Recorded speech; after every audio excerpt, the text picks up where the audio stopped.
Hello दोस्तों। Daily basis पे Bihar police जो बहाली है उसको लेकर के अपन मॉक टेस्ट जो है यहाँ पे कवर कर रहे हैं। तो उसी कड़ी में अपना पहला क्वेश्चन है, श्वेत क्रांति निम्नलिखित में से किसके उत्पादन से संबंधित है। दोस्तों तो आप सभी को पता है कि श्वेत क्रांति जो है वो दूध उत्पादन से संबंधित है, और श्वेत क्रांति का जनक अगर पूछ ले तो वर्गीज जो कुरियन हैं वो आपके श्वेत क्रांति के जनक हैं। अगले क्वेश्चन पे अपन बढ़ जाते हैं दोस्तों। और ये जो सारे क्वेश्चन है दोस्तों वो सभी एग्जाम्स के लिए उपयोगी हैं। ऐसा नहीं है कि आपका जो है बिहार जो आपकी पुलिस बहाली है उसी के लिए इम्पोर्टेंट है। ये जैसे आप जैसे मान लो बीपीएससी टीचर एग्जाम की तैयारी कर रहे हो ना, तो उसमें भी ये क्वेश्चन इंपॉर्टेंट है। जैसे आप किसी भी गवर्नमेंट एग्जाम की तैयारी कर रहे हो जहाँ जीके जीएस मैथ्स से इंग्लिश से हिंदी क्वेश्चन पूछे जाते हैं, तो कमांड जो है वो मॉक टेस्ट अपना है। आज देखिएगा, अमेरिका के स्वतंत्रता संग्राम के नेता कौन थे। अमेरिका के जो स्वतंत्रता संग्राम है इसके नेता कौन थे। दोस्तों वाशिंगटन इनके स्वतंत्रता संग्राम के नेता थे, जिसके कारण से शहर का नाम वाशिंगटन पड़ा था और अमेरिका की राजधानी भी जो है वाशिंगटन बन गया था। अगला क्वेश्चन दोस्तों है कि भारत में जो आपका सीएजी होता है, नियंत्रक और महालेखा परीक्षक, इसकी नियुक्ति कौन करता है। दोस्तों तो भारत में जो आपका कैग है इसकी नियुक्ति दोस्तों राष्ट्रपति के द्वारा की जाती है। ध्यान रखना, सीएजी की जो नियुक्ति है दोस्तों वो आपके राष्ट्रपति के द्वारा की जाती है। अगला क्वेश्चन है, 15वीं शताब्दी में कौन से व्यापारी सबसे पहले हिंद चीन पहुंचे थे। तो 15वीं शताब्दी की जब बात की जाएगी दोस्तों, 15वीं शताब्दी, तो 15वीं शताब्दी में अपने यहाँ पर आए थे पुर्तगाली। पुर्तगाली व्यापारी जो है वो आपकी 15वीं शताब्दी में आए थे। तो ऑप्शन ए जो है वो सटीक आंसर रहेगा इस क्वेश्चन का। अगला क्वेश्चन है, एशिया का सबसे स्वच्छ जो गांव है वो कौन से राज्य में स्थित। दोस्तों आपको बताना है कि एशिया का सबसे जो स्वच्छ गांव वो कौन से राज्य में है। ऑप्शन है मणिपुर, अरुणाचल प्रदेश, मेघालय और मिजोरम।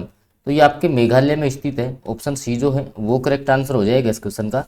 अगले क्वेश्चन की बात करते हैं दोस्तों, अलकनंदा नदी भागीरथी नदी में कहाँ मिलती है। दोस्तों आप सबने पढ़ रखा होगा कि जैसे इस साइड से आपकी ये जो नदी है वो आ रही है आपकी अलकनंदा, और यहाँ से जो नदी है दोस्तों ये आपकी आ रही है भागीरथी।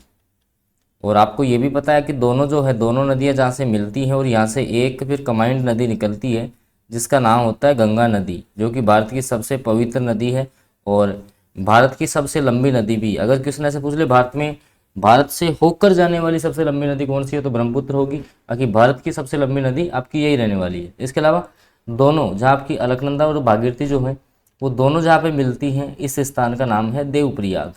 तो क्वेश्चन भी आपसे यही पूछा गया है कि अलकनंदा भागीरथी नदी में कहाँ मिलेगी, तो देवप्रयाग में मिलेगी।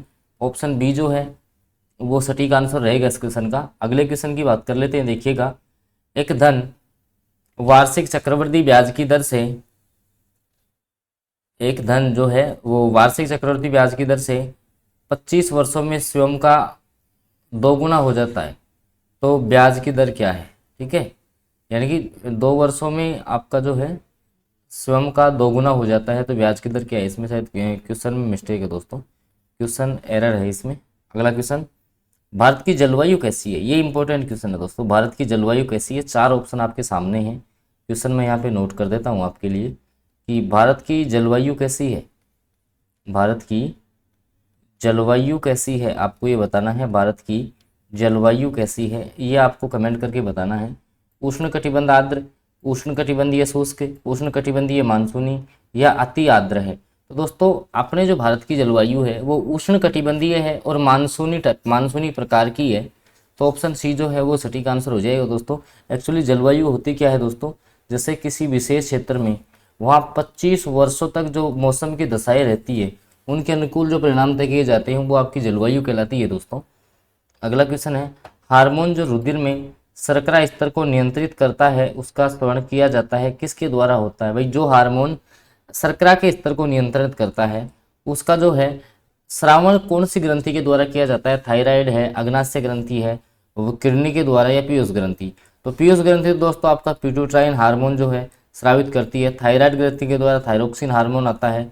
अग्नाशय के द्वारा जो है दोस्तों आपने सुना होगा कि अग्नाशय जो ग्रंथि है, अग्नाशय जो ग्रंथि है उसके द्वारा इंसुलिन स्रावित होता है दोस्तों। क्या होता है, इंसुलिन। और जो इंसुलिन है दोस्तों आपने ये भी सुना होगा कि मधुमेह के उपचार में जो है इंसुलिन के इंजेक्शन लगाए जाते हैं मधुमेह के उपचार में। ठीक है, और इंसुलिन की कमी से जो है आपका जो है मतलब शर्करा का नियंत्रण बढ़ जाएगा, जिससे आपको जो है डायबिटीज़ का खतरा रहता है। अगला क्वेश्चन, बर्फ़ पानी पर क्यों तैरता है? इंपॉर्टेंट क्वेश्चन है, बहुत अच्छा क्वेश्चन है, हर एग्जाम में पूछा जाता है कि बर्फ़ जो है वो पानी पर तैरती है क्यों? बर्फ़ में वायु भरी होती है क्या? नहीं। बर्फ़ का घनत्व पानी के घनत्व से कम होता है, पानी बर्फ़ से ज़्यादा गहरा होता है, बर्फ़ का घनत्व पानी से ज़्यादा होता है। तो देखिएगा, बर्फ़ का जो घनत्व है वो पानी से कम होता है दोस्तों। बर्फ़ का जो आपकी डेंसिटी है वो आपकी जल से कम होती है, जिसके कारण से ये जो है जल के ऊपर तैरती है। अगला क्वेश्चन दोस्तों,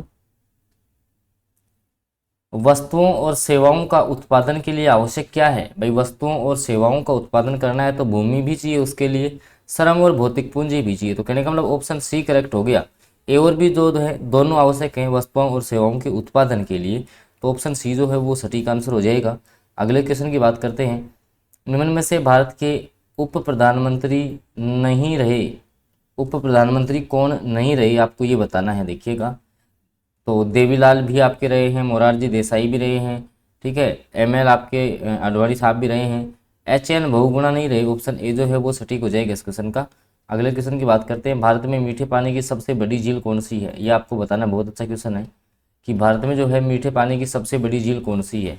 तो वुलर झील हो जो आपकी है, और दोस्तों ये जो है आपकी जम्मू कश्मीर राज्य में है, ये आपकी जम्मू कश्मीर राज्य में हो जाएगी। तो ऑप्शन ए जो है वो सटीक आंसर हो जाएगा। और दोस्तों फिर मैं आपको बता दूं कि बिहार जो आपकी पुलिस बहाली है 21,391 पोस्टों पर ये बहाली निकली हुई है। तो इसमें जो है कहीं ना कहीं अगर आपको सिलेक्शन लेना है, क्योंकि बिहार सरकार की सबसे बड़ी ये वैकेंसी है कि जब पुलिस विभाग में इतने पोस्टों पर आपकी भर्ती हो रही है, तो एक स्वर्णिम चांस है आपके पास। अगर आप इस चांस को नहीं गंवाना चाहते तो आप डेली बेसिस पे मॉक टेस्ट जरूर लगा लें यहाँ से। अगला क्वेश्चन है, प्रतिध्वनि सुनाई देती है, प्रतिध्वनि का कारण क्या होता है दोस्तों? प्रकाश तरंगों के परावर्तन। तो प्रकाश तरंगों का कोई मतलब नहीं है प्रतिध्वनि में, ध्वनि तरंगे आएंगी, तो ध्वनि तरंगे परावर्तित होती है। दोस्तों कौन सी तरंगे आपकी परावर्तित होती हैं? तो ध्वनि तरंगों का जो परावर्तन, परावर्तन आप समझते हो कि किरणों का टकरा के वापस लौटना, किरणों का टकरा कर वापस जो लौटना है वो परावर्तन कहलाता है। तो ध्वनि के जो परावर्तन के कारण है दोस्तों हमें जो है प्रतिध्वनि सुनाई देती है। तो ऑप्शन जो है बी सटीक आंसर रहेगा इस क्वेश्चन का। अगले क्वेश्चन की बात कर लेते हैं। देखिएगा, अगला जो आपका क्वेश्चन है कि निम्नलिखित में से युधिष्ठिर का संधि विच्छेद आपको बताना है। हिंदी का क्वेश्चन है, युधिष्ठिर का संधि विच्छेद क्या है? युद्ध प्लस स्तर है, युद्धि प्लस स्तर है, युद्धि प्लस शिष्ट है, या युद्धि प्लस स्तर है? तो देखिएगा, युद्धि प्लस स्तर से बन जाता है आपका युधिष्ठिर। क्या ऑप्शन बी जो है वो सटीक आंसर हो जाएगा। अगला क्वेश्चन, कालिंदी फूल कदम की डारण में रेखांकित पद का अर्थ क्या है? दोस्तों इसमें जो आपका रेखांकित पद जो है वो है कालिंदी। तो कालिंदी किसका पर्यायवाची होता है दोस्तों? कालिंदी, आपको ये बताना है कालिंदी जो है वो किसका पर्यायवाची है। तो ये आपका यमुना का पर्यायवाची होता है कालिंदी। ऑप्शन सी करेक्ट हो जाएगा। अगला क्वेश्चन है, भारत के संयुक्त अधिवेशन की अध्यक्षता कौन करता है? दोस्तों भारत में जो है आपको पता है कि संसद का जो आपका जॉइंट सीटिंग होती है, संयुक्त जो अधिवेशन होता है वो आपका अनुच्छेद 108 के तहत दोनों सदनों की बैठक होती है। अनुच्छेद जो आपका 108 है उसके तहत जो है राज्यसभा और लोकसभा की जो है संयुक्त बैठक होती है, जिसमें आपका जो है लोकसभा का जो आपका अध्यक्ष होता है, ठीक है, लोकसभा का जो अध्यक्ष होता है वो इस बैठक की अध्यक्षता करता है। तो ऑप्शन जो बी है वो सटीक आंसर रहेगा इस क्वेश्चन का। काफ़ी अच्छा क्वेश्चन है, याद रखना है आपको, कई बार एग्जाम्स में क्वेश्चन रिपीट हुआ है। अगले क्वेश्चन की बात कर लेते हैं दोस्तों। अगला जो क्वेश्चन है उसमें आपको जो है एक दूसरे को सुमेलित करते हुए आंसर जो है वो बताना है कि कौन सा सुमेलित नहीं है। देखो, उन्नति का अवनति, उन्मुख का सम्मुख, इति का अथ होता है विलोम शब्द, आविर्भाव है उसका तिरोभाव होता है। तो कौन सा सुमेलित नहीं है दोस्तों? उन्मुख का सम्मुख नहीं होता। उन्मुख और सम्मुख तो समानार्थी शब्द हो गए, तो ये आपका जो है विपरीत जोड़ा हो गया, ठीक है। मतलब शब्द और जो उसका विलोम शब्द है, शब्द और उसका विलोम शब्द, उसमें इनकरेक्ट जोड़ा कौन सा है इसकी पहचान करनी थी। तो ऑप्शन जो बी है वो सटीक आंसर हो जाएगा इस क्वेश्चन का। और दोस्तों फिर मैं आपको बता दूं कि डेली बेसिस पे आपके जो QIQ फॉर्मेट पे जो क्लासेज हो रही हैं उनको क्लासेज को आप जरूर ज्वाइन करें, वो सब्जेक्ट वाइज होती हैं, तो आप जो है उन क्लासेज से जरूर जुड़ जाएं। अगला क्वेश्चन है, सिट्रिक अम्ल मुक्त अम्ल के रूप में होता है। भाई सिट्रिक अम्ल किस में पाया जाता है दोस्तों? तो देखो मैं सारे आपको बता देता हूँ। जो आपका इमली है दोस्तों इसमें जो है आपका पाया जाता है टार्ट्रिक अम्ल। कौन सा अम्ल पाया जाता है दोस्तों? तो इसमें पाया जाता है टार्ट्रिक अम्ल। सिरका जो होता है, सिरके में पाया जाता है आपका एसिटिक अम्ल, सिरके में आपका पाया जाता है एसिटिक अम्ल। सेब में आपका मैलिक अम्ल, सेब में दोस्तों आपका मैलिक अम्ल पाया जाता है। और नींबू में आपका होता है सिट्रिक अम्ल। नींबू में पूछ ले या संतरा में आपका जो है सिट्रिक अम्ल होता है, तो ऑप्शन जो डी है वो सटीक आंसर हो जाएगा इस क्वेश्चन का। चलते हैं अगले क्वेश्चन पे दोस्तों। अगला जो क्वेश्चन आपके सामने है वो इस प्रकार से है दोस्तों कि भारत में ऋण के औपचारिक स्रोतों की कार्यप्रणाली का जो पर्यवेक्षण का काम है वो कौन करेगा। भाई भारत में जो भी आपके लोन्स वगैरह हैं उनके औपचारिक जो स्रोत हैं उनकी कार्यप्रणाली का पर्यवेक्षण कौन करता है, आपको ये बताना है। तो आपका जो भारतीय रिजर्व बैंक है, ऑप्शन जो डी है वो सटीक आंसर हो जाएगा। भारतीय जो आपका रिजर्व बैंक है वो इसका पर्यवेक्षण कार्य करता है, तो ऑप्शन डी जो है वो सटीक आंसर हो जाएगा इस क्वेश्चन का। चलते हैं अगले क्वेश्चन पे दोस्तों। अगला जो आपका क्वेश्चन है, निम्नलिखित में से भारी मशीनों के उपयोग के लिए स्नेहक कौन सा है। दोस्तों भारी जो आपकी मशीन है उसमें स्नेहक के रूप में, अब स्नेहक का प्रयोग कब किया जाता है दोस्तों, तो घर्षण को कम करने के लिए, घर्षण को कम करने के लिए जो है मशीनरी में स्नेहक का प्रयोग किया जाता है। तो स्नेहक कौन सा, देखो बॉक्साइट तो आपका एल्यूमिनियम का एस्क होता है जिसका फॉर्मूला जो है Al2O3 होता है। फास्फोरस नहीं हो सकता, ग्रेफाइट भी नहीं हो सकता, तो सिलिकॉन तेल हो जाएगा, फिर सिलिकॉन तेल हो जाएगा। और एक मिनट अपन देख लेते हैं। अच्छा स्नेक के रूप में तो सिलिकॉन तेल होता नहीं है, तो ग्रेफाइट होगा, सॉरी इसका जो आंसर है वो ग्रेफाइट होगा, ऑप्शन सी करेक्ट होगा, ग्रेफाइट। ठीक है, ग्रेफाइट इसका करेक्ट आंसर होगा भाई। अगला, fill in the blanks with the correct option. C return home dash open the door. ठीक है, तो ये आपसे ब्लैंक्स पूछा गया है, तो इसमें जो करेक्ट आंसर आएगा वो आएगा एंड।